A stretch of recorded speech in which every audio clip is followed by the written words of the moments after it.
Hello traders and investors, welcome to Sharya trading indicator. ఈ వీడియోలో మనము 1 అక్టోబర్ కోసం Nifty, bank Nifty, fin Nifty, mid cap Nifty and అలాగే Nifty next 50 support and resistance level చూడబోతున్నామండి. ఓకేనా. So first నేనైతే Nifty 50 chart open చేశాను and Nifty 50 చూస్తే మన ఫస్ట్ సపోర్ట్ అండి. సో ఇక్కడ చూస్తారు కదండి, మార్కెట్ ఎక్కువసేపు కన్సాలిడేట్ అయిన రేంజ్. ఓకేనా, ఇది 25,800 మన ఫస్ట్ సపోర్ట్ అండి. ఓకేనా, ఒకవేళ లెవెల్ బ్రేక్ అయిందంటే మళ్ళీ మార్కెట్ 25,700 దగ్గర సపోర్ట్ తీసుకునే ఛాన్స్ ఉంది. ఓకేనా, ఒకవేళ 25,700 కూడా బ్రేక్ అయిందంటే నెక్స్ట్ మళ్ళీ మనము 25,400 వరకు వెళ్ళే ఛాన్స్ ఉంటుంది. అండ్ మన ఫస్ట్ రెసిస్టెన్స్ అండి.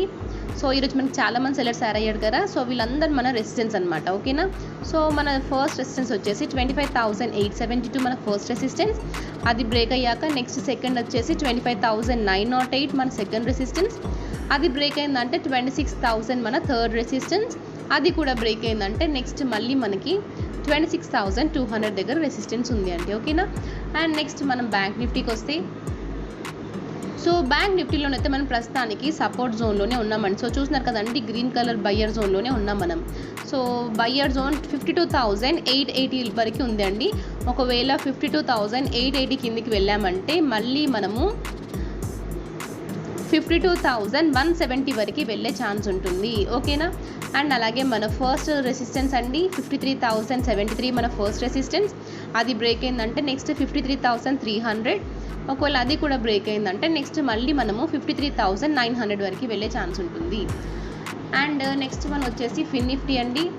సో ఫిన్ నిఫ్టీలో చూస్తే మన ఫస్ట్ సపోర్ట్ 24,358 దగ్గర మన ఫస్ట్ సపోర్ట్ ఉంది. ఒకవేళ అది బ్రేక్ అయింది అంటే నెక్స్ట్ మళ్ళీ మనం 24,000 వరకు వెళ్ళే ఛాన్స్ ఉంటుంది. అండ్ మన ఫస్ట్ రెసిస్టెన్స్ అండి 24,535. అది బ్రేక్ అయిందంటే నెక్స్ట్ రెసిస్టెన్స్ మనకి 24,572 దగ్గర ఉంది.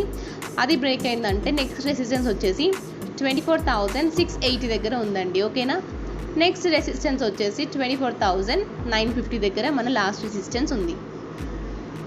అండ్ నెక్స్ట్ వన్ వచ్చేసి మిడ్ క్యాప్ అండి. సో మిడ్ క్యాప్లో మన సపోర్ట్ వచ్చేసి 13,187 దగ్గర మనకి సపోర్ట్ ఉంది. ఓకేనా, సో మార్కెట్ ఇక్కడ చూస్తున్నారు కదండి, 9:45 టైంకి ఈ సపోర్ట్ దగ్గరనే బౌన్స్ బ్యాక్ అయింది, చూస్తున్నారు కదా. సో ఇది మనకి చాలా ఇంపార్టెంట్ సపోర్ట్ అండి, 13,180 లెవెల్ అనేది. అండ్ ఒకవేళ ఇది కూడా బ్రేక్ అయిందంటే నెక్స్ట్ మళ్ళీ మనము 13,087 వరకు వెళ్ళే ఛాన్స్ ఉంటుంది. అండ్ మన ఫస్ట్ రెసిస్టెన్స్ అండి 13,243 మన ఫస్ట్ రెసిస్టెన్స్. అది బ్రేక్ అయిందంటే నెక్స్ట్ 13,275. అది కూడా బ్రేక్ అయిందంటే నెక్స్ట్ 13,350 వరకు వెళ్ళే ఛాన్స్ ఉంటుంది. అండ్ నెక్స్ట్ వన్ వచ్చేసి Nifty next 50. So Nifty next 50 మనమైతే బయ్యర్ జోన్లోనే ఉన్నాము. సో చూస్తున్నారు కదండి, మనకైతే ట్వైస్ బయ్యర్స్ యాడ్ అయ్యారు. సో మన ఫస్ట్ సపోర్ట్ వచ్చేసి 77,200 లెవెల్ మన ఫస్ట్ సపోర్ట్ అండి. ఒకవేళ అది బ్రేక్ అయిందంటే మనము మళ్ళీ 77,100 దగ్గర సపోర్ట్ తీసుకునే ఛాన్స్ ఉంది. ఓకేనా, ఒకవేళ అది కూడా బ్రేక్ అయిందంటే నెక్స్ట్ మళ్ళీ మనము 76,568 వరకు వెళ్ళే ఛాన్స్ ఉంటుంది. అండ్ హయ్యర్ సైడ్ చూస్తే, సో మన ఫస్ట్ రెసిస్టెన్స్ అండి 78,000. ఇదే మన ఫస్ట్ రెసిస్టెన్స్. ఒకవేళ ఇది బ్రేక్ అయిందంటే నెక్స్ట్ మళ్ళీ మనము 78,500 వరకు వెళ్ళే ఛాన్స్ ఉంటుంది. ఓకేనా, so thank you for watching.